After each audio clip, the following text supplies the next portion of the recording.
Saudara, ratusan warga di Kabupaten Pandeglang, Banten menggerebek rumah seorang yang diduga pelaku penipuan rekrutmen pegawai di salah satu dapur MBG. Warga ini mengaku menjadi korban lantaran dijanjikan bekerja dan telah menyerahkan uang dalam jumlah bervariasi.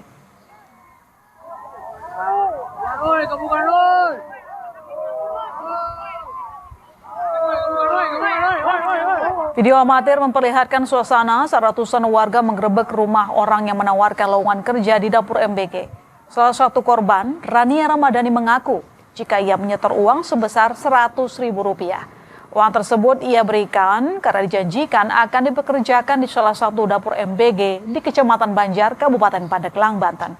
Polisi menyatakan telah menerima laporan dari warga tentang dugaan penipuan dengan modus dijanjikan bekerja di dapur MBG.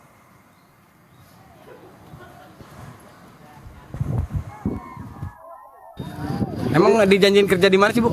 Di Banjar. Sebagai apa tuh, Bu? Sebagai persiapan. Oh, di dapur MBG ya, Bu ya? Iya, dapur MBG. Oh, dimintain uangnya berapa? 100.000 lah. Oh, berarti per orang 100.000 ya? Iya.